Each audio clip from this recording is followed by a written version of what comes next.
Olá, amigos ortodontistas, estamos no nosso quarto episódio dos Sábados da Reciclagem e selecionei um artigo que envolve uma maloclusão com assimetria.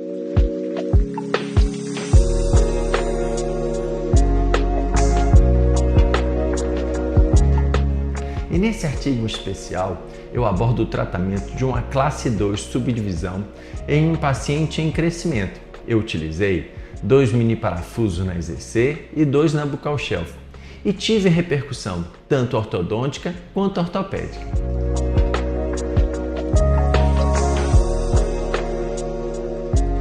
Inicio o meu diagnóstico com avaliação facial. E na visão lateral, observo que o paciente tem uma convexidade aumentada, uma linha de queixo-pescoço diminuída, típico do paciente padrão 2 deficiente mandibular. Já na visão frontal, observo também uma assimetria das comissuras labiais e o desvio do mento para o lado direito, também típico de um paciente com assimetria mandibular. E na visão de sorriso do paciente, observo uma assimetria do plano oclusal maxilar, com elevação maior do lábio do lado direito, mas uma coincidência da linha média dentária superior com a linha média facial. E também, numa visão mais aproximada, observo também a coincidência do filtro labial com a linha média dentária, me levando a supor que a maior assimetria está localizada na mandíbula. Na análise da oclusão, eu percebo que do lado direito o paciente apresenta 3/4 de classe 2 e do lado esquerdo ele apresenta uma classe 1. E na visão frontal, eu vejo que existe uma descoincidência da linha média dentária superior com a inferior. Mas eu sei que a linha média dentária superior está coincidente com a linha média facial, o que me diz que o problema está na mandíbula. Então, o desvio é da mandíbula da linha média dentária inferior para a direita. Na avaliação da radiografia panorâmica, nós observamos que o paciente apresenta uma assimetria, com côndilos, ramos e corpo da mandíbula assimétricos. Mas é importante destacar que o paciente também não apresenta nenhum tipo de patologia que pudesse provocar esse tipo de assimetria. Provavelmente é uma assimetria de desenvolvimento. Na avaliação da radiografia em norma lateral, nós observamos 2 planos oclusais, 2 planos mandibulares, corroborando com o diagnóstico de uma assimetria real mandibular. Os incisivos superiores com inclinação aumentada e os inferiores ligeiramente aumentadas.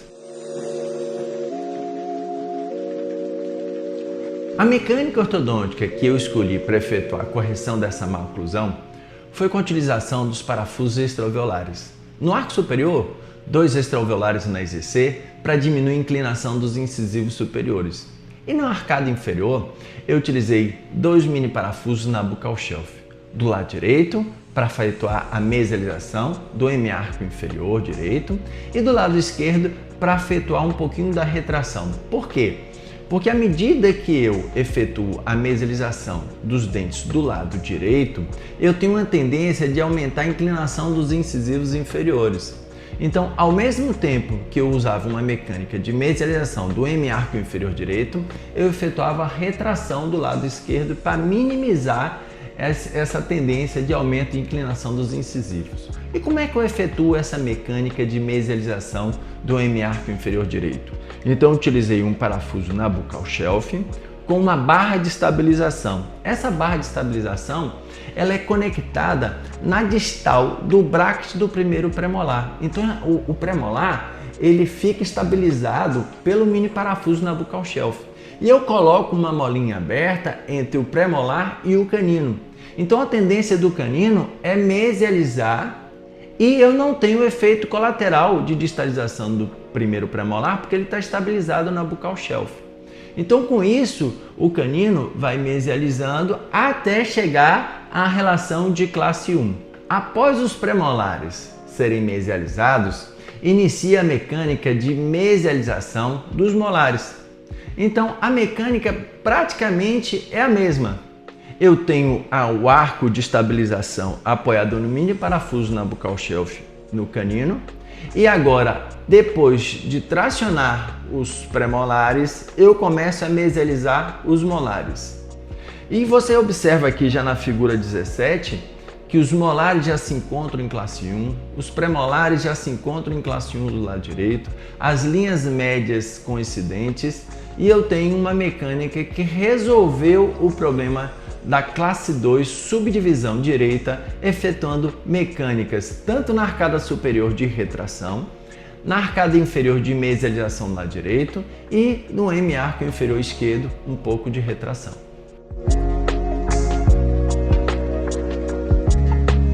Em relação aos resultados obtidos, vejam que o paciente ficou em classe 1 de premolares, molares e caninos do lado direito.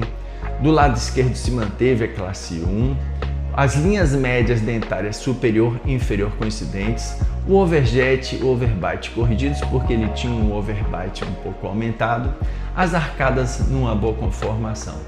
Na avaliação facial final desse paciente, nós observamos que ele, na visão, já diminuiu um pouco a convexidade facial, né? Continua com a linha de queixo-pescoço um pouco diminuída, mas a convexidade já reduziu um pouco. E agora olha que interessante, ele já na visão frontal, apesar de ter um pouco de assimetria de tecido mole, o mento já não se encontra mais desviado para o lado direito. Ele já tem agora uma coincidência do mento com a linha média facial. E no sorriso, apesar de ter uma simetria também dos tecidos moles, ele eleva mais o lábio ao sorrir do lado direito, nós também temos já agora uma simetria do plano oclusal superior e continua com a coincidência da linha média dentária com a linha média facial. A avaliação da radiografia panorâmica final, nós observamos que o paciente apresenta um certo grau de assimetria dos côndilos, do ramo e do corpo da mandíbula. E outro detalhe importante a ser observado é que ele apresenta também paralelismo das raízes, o que me diz que a mecânica que eu utilizei para mesializar o M-arco inferior direito foi controlada e eu obtive um movimento de corpo desses dentes. Outro detalhe importante é na avaliação em norma lateral da face com a teleradiografia, eu observo que o paciente também não apresenta dois planos mandibulares e dois planos oclusais. Isso me diz que eu consegui corrigir a assimetria vertical deste paciente. Eu observo na sobreposição dos traçados inicial e final deste paciente que ele teve um bom crescimento mandibular mais horizontal, típico do braquifacial. Nós tivemos uma redução suave da inclinação dos incisivos superiores e apesar da mecânica de mesialização do M-arco inferior direito, eu não tive o aumento da inclinação dos incisivos inferiores. E provavelmente este crescimento da mandíbula me ajudou na correção da classe 2 subdivisão.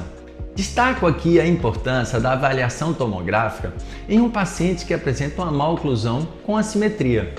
É importante avaliar se os côndilos estão bem centralizados na cavidade articular, para descartar a ideia de uma adaptação funcional durante a correção da maloclusão, o que a longo prazo pode causar uma recidiva. Continuando nossa avaliação tomográfica, com a cefalometria 3D do protocolo Compass, eu observo que apesar do paciente apresentar uma simetria estrutural da mandíbula, com corpo e ramos diferentes do lado direito e esquerdo, eu tenho uma coincidência do mento com o plano sagital mediano. Além disso, eu consegui corrigir o plano oclusal e também deixei coincidente a linha média dentária superior e inferior, também com o plano sagital mediano. Então, o tratamento conseguiu corrigir uma boa parte da simetria desse paciente.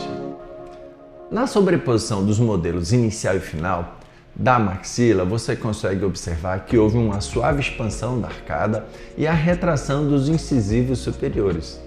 Já na mandíbula, você consegue ver que a linha média dentária inicial, que está marcada pela seta laranja, ela foi deslocada para a esquerda, que é a seta verde. E aí você vê que todos os dentes do M-arco inferior direito foi mesializado. Com isso, a gente observa que houve uma eficiência da nossa mecânica ortodôntica apoiada nos mini parafusos extraalveolares.